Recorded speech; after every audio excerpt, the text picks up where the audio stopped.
Hey guys, I'm about to do some simple classical improvising here using some open triad inversions. And so first I'll just show you what the chords are, and then I'm just gonna kind of mess around with them. And so the first thing is, you have like an E minor triad in an open position like this.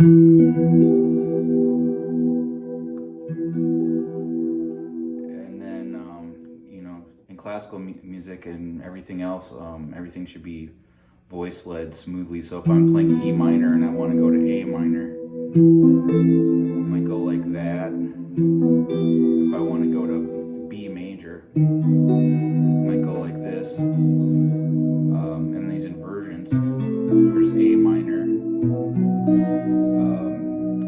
B major, A minor. So yeah, these are all just three different chords: E minor, A minor, and B major, which are the 1, 4, and 5 chords of E minor. In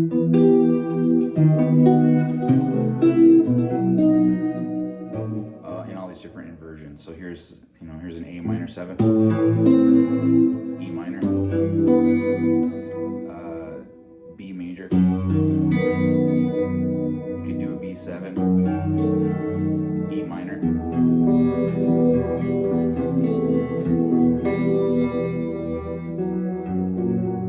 Oh, I accidentally did a F sharp 7, or yeah, F sharp major there. You can do that too. That's a secondary dominant chord. If you want that kind of a sound. E minor, that's a 4-note voicing.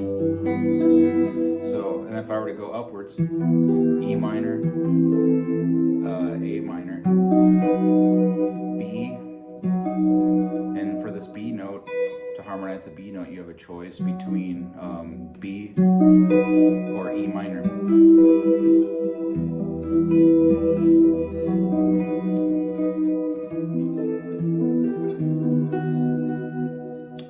Here's an A minor.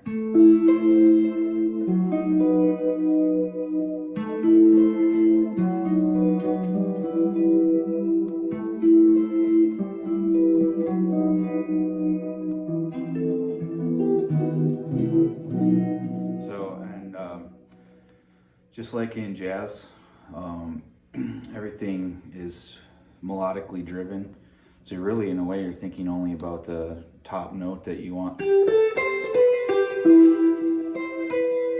And the voicings going underneath it are more or less automatic.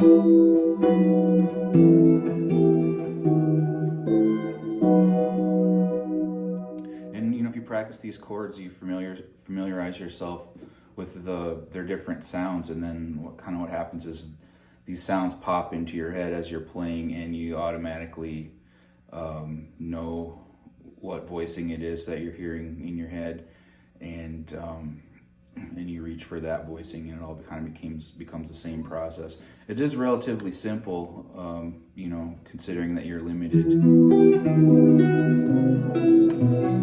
to only 3 different chords in each one with 3 different inversions.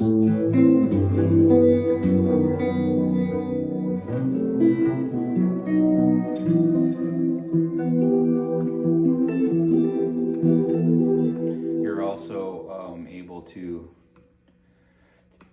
play around with the melody on top. Like, I don't have to just go. I could go.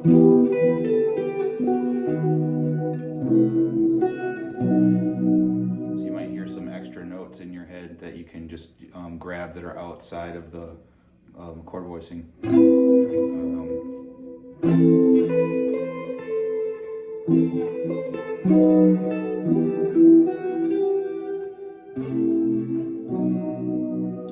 It's nice to kind of go slow and try to really zero in on the notes that you actually want to play.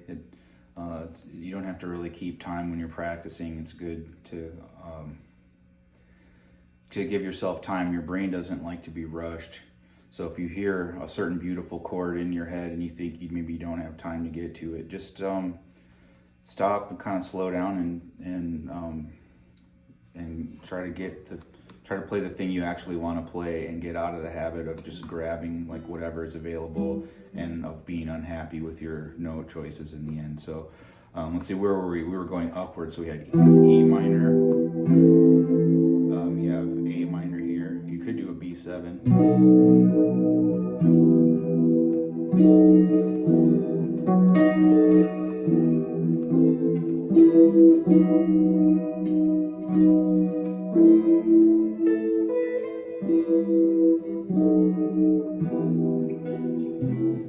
So I like to kind of improvise these things that you know, try to sound like classical music. A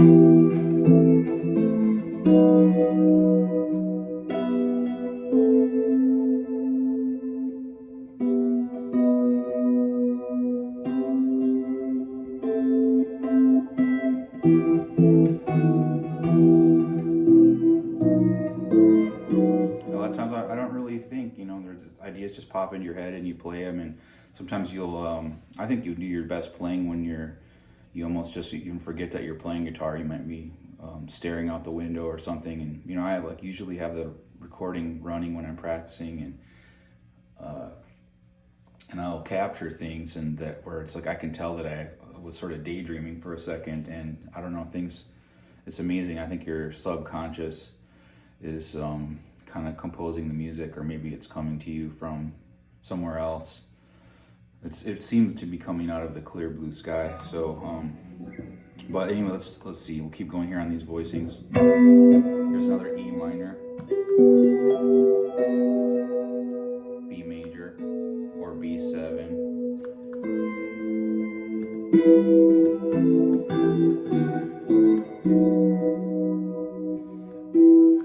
Because there's kind of an order in classical music, not kind of, I mean, there's the strict rules for all this. So usually the you know, it starts on dominant and ends on tonic, or starts on, you could do a phrase that starts on tonic, ends on dominant, and then like a second phrase that does the opposite. So if I went,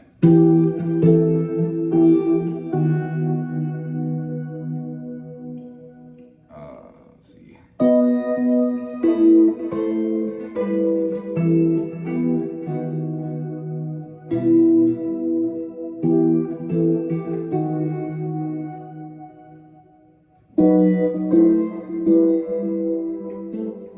But in a general kind of way, you can sort of mix and match all of these chord qualities, and you will always kind of end up in the same place at the end. So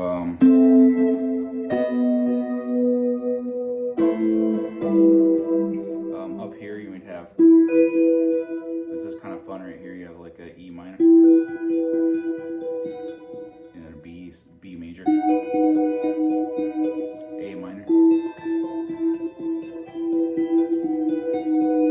and then this is like a B. It is a B.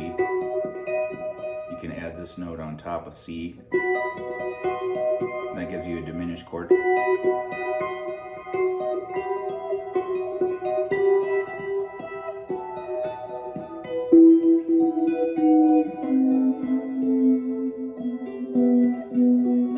So I go kind of slow, you know, so I can get to the things that I actually want to play.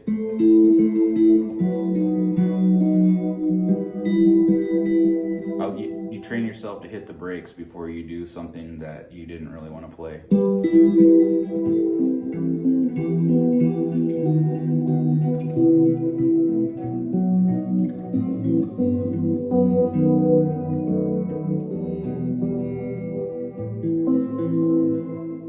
This is a nice move right here. I'm just going to throw this in here because this isn't very classical, but this is kind of more of a jazz thing, where if you have a chord, this is A minor, and the fifth E is right here. The fifth is kind of in play and it moves around. You know, it extends all the way up.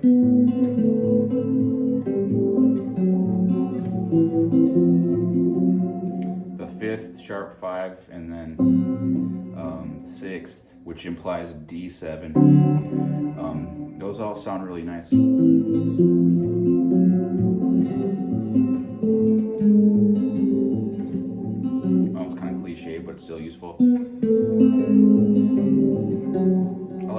That's cool. But so these two notes, the root and the 10th, which is really the third, stay in place, and then the 5th is kind of in play. So you could do, and it can go backwards too. So like maybe I might go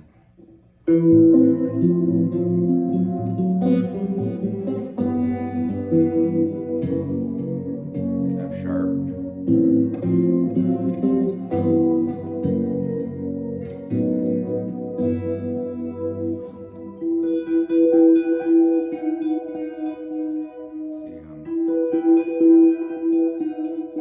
I'm hearing something in my head and I can't quite get to it. Okay, it's just that.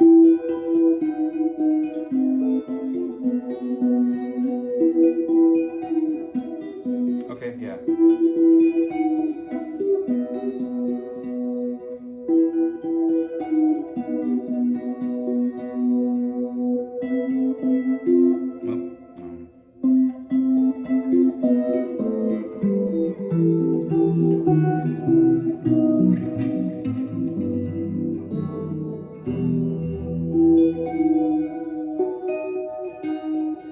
Diminished chord can be moved over or moved all over. Let's see. You know,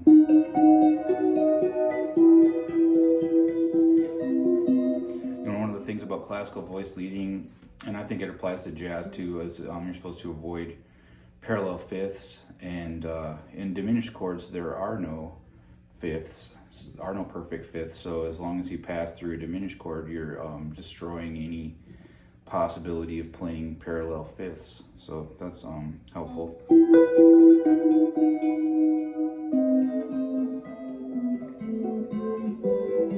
Also, when you use the open voicings, open inversions, you create space in between the voices. So then it prevents you from breaking another rule of classical voice leading, which is that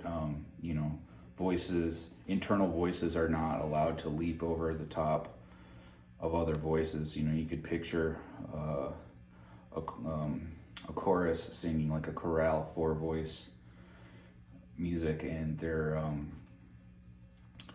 there's enough space between the notes of the bass, tenor, alto, and soprano vocals that you can kind of move around without any of the voices. They're not allowed to leap over another voice as they move from chord to chord. So that's kind of a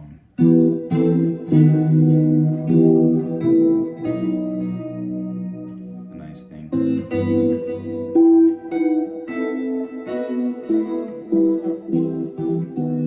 So I'm just going to improvise for a little while using only these things.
Wasn't particularly inspired, but it's because I'm trying to teach a lesson, and sometimes, you know, you want to play because you want to play, not because you have to, and you have to teach someone. So anyway, I hope that you enjoyed that, and we'll see you soon. Thank you.